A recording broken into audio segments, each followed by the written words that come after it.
pahami tentang utama keamanan siber. Salah satu ancaman terbesar siber adalah serangan.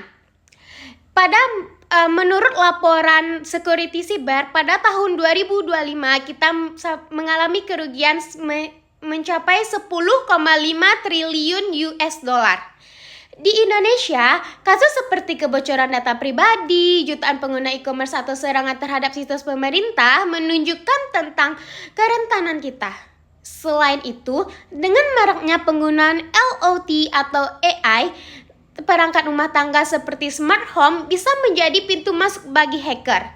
Tantangan lainnya adalah kesadaran masyarakat yang rendah.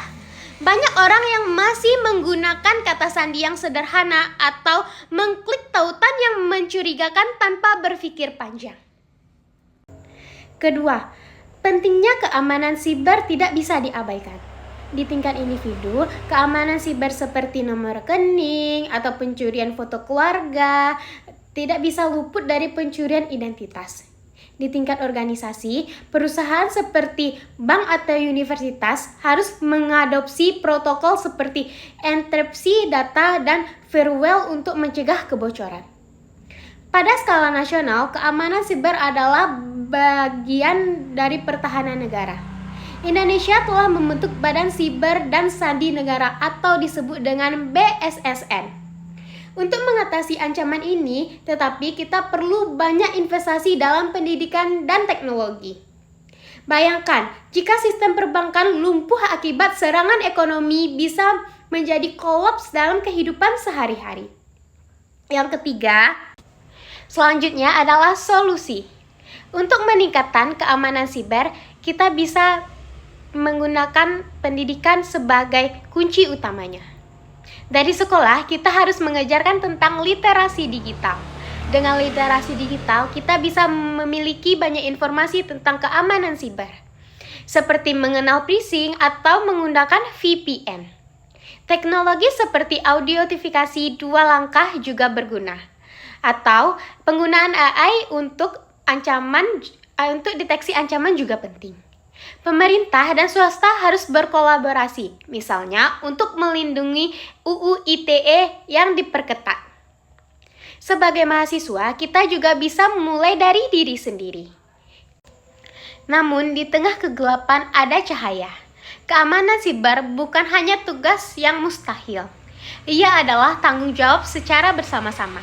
Kita bisa mewujudkan langkah-langkah yang praktis, mulai dari tingkat individu, dengan cara menggunakan kata sandi yang kuat atau menggunakan autentifikasi 2 faktor, dan selalu memperbarui perangkat lunak kita.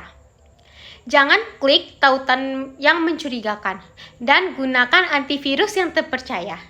Pada tingkat keluarga, ajari anak-anak tentang bahaya dunia maya.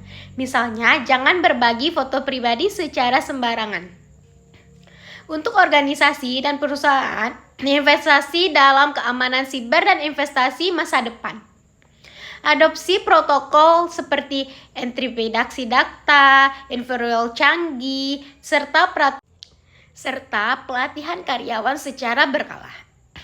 Perusahaan seperti Google atau Microsoft telah menunjukkan bahwa dengan pendekatan proaktif, risiko yang dimilikinya sangat minimal. Di tingkat nasional, pemerintahan memakai peran konstitusional Undang-Undang Informasi dan Tradisi Elektronik atau UU ITE. Di Indonesia, perlu diperkuat dengan regulasi yang lebih ketat, termasuk kerjasama internasional untuk mengalami ancaman lintas batasan. Badan Siber Sandi dan Negara atau BSSN harus diberdayakan lebih lanjut untuk mengawasi dan merespon insiden. Teknologi masa depan juga menawarkan solusi yang inovatif.